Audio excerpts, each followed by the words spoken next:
Are we live? All the cameras hot? Good to go? All cameras are hot, dude. All right, cool.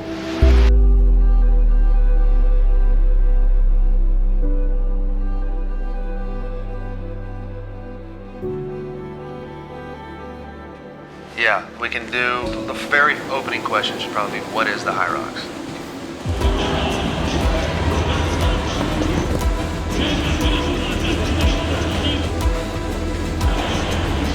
I just kept telling myself, don't come out too hot, don't come out too hot. I was pissed because everything up until this point was going perfectly. I made a critical error.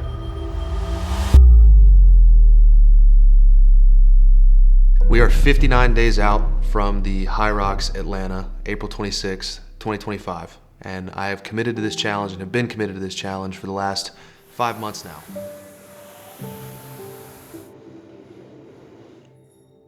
The Hyrox is a fitness race. It is a 10-kilometer run broken up into 1-kilometer sections, separated by different events, designed to test people for essentially how long they can redline their heart rate and stay within that zone and perform at a competitive pace. When I started training for this, it was about me. It was about pushing myself towards a goal that I was uncomfortable with. It was a very I, me, my experience. And then about 7 months ago, I found out that my dad was sick. And I became his caretaker throughout the last 7 months of his life. And in January of this year, he passed away.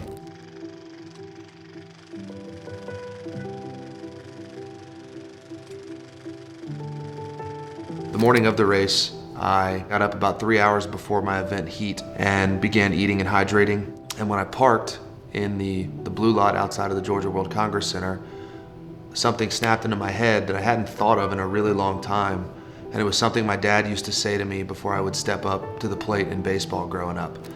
Bat back, elbow up, light grip, quick hands, green swing. And that popped into my head and I said it out loud to myself and was just really overwhelmed with emotion. In that moment that I really realized everything that went into this. I'll be honest, I haven't wanted to do a single one of these workouts for the last 3 months and definitely not since my dad died. And it's been a tremendous effort, just sometimes putting one foot in front of the other. And I developed a lot of empathy for people who say they battle depression or anxiety and it prevents them from taking care of themselves. It prevents them from showing up for themselves. And it's in those moments that it's most important to do it. Are you ready? Yep. 3, 2, It doesn't feel like it's about me anymore. It feels like it's an opportunity that God put in my life to show people that you can still do the things you want to do. You can push through these emotions and find ways to cope, manage, or even excel. In that moment in the car that I realized this is sort of the culmination or the celebration. It wasn't really about the race anymore. It was about all the days that I didn't want to do the thing and I did the thing, or I had every excuse not to do the workout or not to show up for myself, and I did. And it just led to an overpouring of emotion for me. But I knew he was there, I could feel him there, and I wanted to do him proud. Yeah, it looks like dog food, but eat like a dog, train like a dog. I'm just excited for this prep to be over, all the anticipation. We've been looking at this for 5.5 months now, and I'm truly ready to see what my body's capable of. Hyrox is a masterclass in ambiance and a vibe of a race.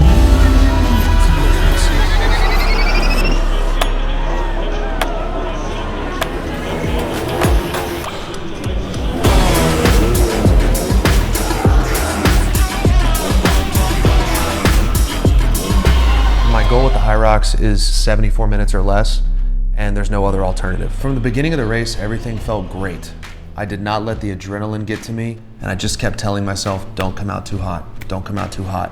I treated the first run and the ski almost like a warm-up, and once we got into the sled push, that was where I started to feel the pain, and I was only on event 2.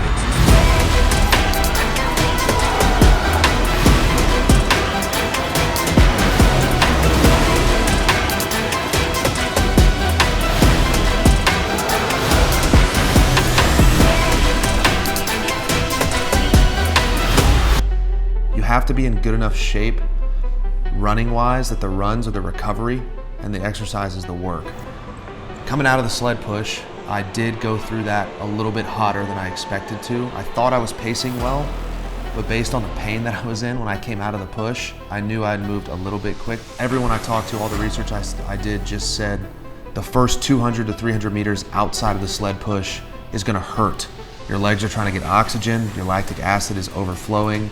Just run, hold your pace, embrace the suck for a minute and a half, and it'll go away. And then we got into the point of the race where, in the words of Jack Driscoll, the race actually starts, and that's the sled pull.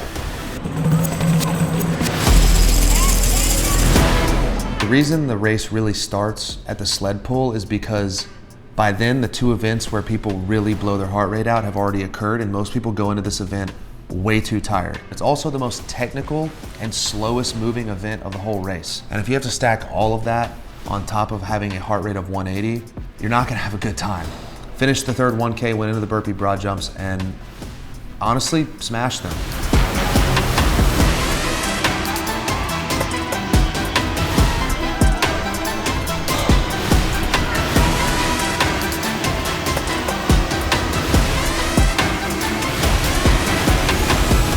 I left the burpee broad jumps straight into my run, not dying. That was my only goal. My total work time on my watch was showing well below my goal time. So needless to say, though I was tired, I was hurting, everything was going according to plan.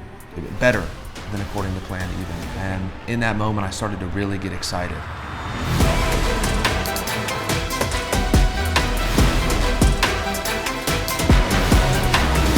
I pushed the 1K a little bit coming out of the burpee broad jumps as hard as I could, because I knew if I can just get through this 1K, I have a rest period coming, the 1,000-meter row. Fortunately, I was taught proper rowing form and understood that going really fast and explosively just tires you out. So the goal was to have a long pull and a slow ascent back into the machine to catch the fan at the right time. But overall, that was when I knew, looking down at my watch, I'm gonna smash this. I'm going to absolutely blow this fucking time out of the water. I cannot believe this right now. I am in really good shape. And that is when I made a critical error. I looked up and I just started saying, oh fuck, I messed up, I messed up. The way we're gonna live life. You get to do this, bro. We both seen the daylight. Look, And everything is not the same. I got farmers here, so off one. What do I do? And the attendant, the race attendant at the time heard me and was like, oh fuck man, I don't know. And so he was no help. I don't care what you say, I don't care what you want. I didn't know what the rules were. Do I have to go back and do an extra 1K? Do I have to just eat a time? Like, do they make me wait to cross the finish line? All these things are going through my head and I'm fucking fuming. Like, I'm pissed. For whatever reason, I don't know what came over me. Race brain was very real, exhaustion, fatigue, and I looked down and I entered the lunges before the farmer's carries. So I did station 7 before station 6. So the interesting thing about the Atlanta Hyrox, and maybe all the other events are like this, I don't know, but the way that they had this course laid out, the events themselves were actually not in proper numerical order all the way through. My dad used to say to me, life is what happens to you when you're busy making other plans. This was the same thing. I had a plan, life happened, and what mattered was how I bounced back. Fortunately, halfway through the lunges, the only person I could see in my dazed and exhausted state was my best friend, Will. So I look at him and I say, dude, I fucked up, I don't know what to do, I fucked up, I don't know what to do. And he just said, it's okay, lock in, finish this as fast as you can make up time.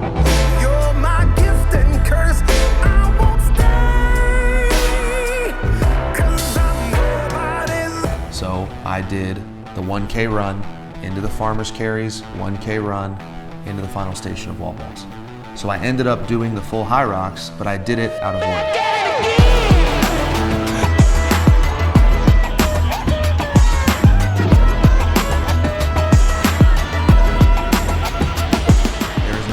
It. The wall balls suck. Doesn't matter if you're in open, if you're in pro. By that point, you're tired, you're seeing stars, literally, and you just gotta get through it. So the strategy going into the wall balls was bang out as much as I can in an unbroken set, which turned out to be 35 or 40, which is I think the most I've ever done without stopping, which was a crazy time to PR wall balls because I was fucking exhausted. And then from there, sets of 10. So it looked like 35 or 40, drop the ball, rest, and then 10, 10, 10, 10, 10, until I hit 100. So, got through wall balls, legs on fire, sprinted through the finish line as fast as I could, and that's when I saw the final product, the time, and the penalty that went alongside it.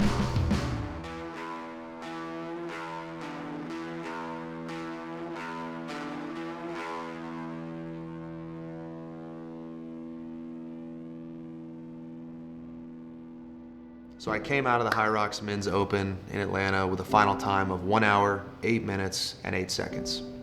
So there's no standing or waiting or doing another exercise. They simply just add 3 minutes to your time, and that is your new official Hyrox time. So unofficially, I ran a 1:08:08 or 68 minutes and 8 seconds, but I feel like I can't fully own that time because I didn't do the race in the proper order. With the exception of a small mental error, I am proud of myself for showing up on the days I didn't want to. And I think now more than any endurance event or Musogi that I've ever prepped for, and I try to have one Musogi every year, I have more than ever developed a relentless trust and belief in myself that I can land on my feet, that no matter what life throws at me, no matter how down I feel or how hard things feel, I can show up. I can do the work, I can show up for me and have a spot in my day that is for me and me alone to move me and my life forward. And it wasn't about the race. It stopped being about the race and the time a long time ago. It started being about proving to myself I could stick to my word. And if I can stick to my word here, and with my health and my fitness, I can stick to my word as a friend, as a partner, as a brother, as a son, and do what I set out to do when I say I'm gonna do it. And I hope that because I've been open, because I've been vulnerable with my story and my relationship with my father and everything that I've been through personally in the last year, and still being able to show up and outperform my own expectations despite everything, that if I can just empower one person to give them an inkling of hope that they can do the same thing, then this is all worth it, and it will always be worth it. If just one person takes something from this, everything I do is worth it. Thank you guys for watching, and thank you for being here through it all. I cannot tell you how appreciative I am, and I would not be who, what, and where I am right now if you weren't sitting behind the screen watching this video right now. So from the bottom of my heart, thank you for showing up for me, for showing up for yourself, and for being the reason that I get to do what I do every day. I don't take it for granted, I don't take you for granted, and I hope to give you a reason to continue tuning in for years to come. How's that?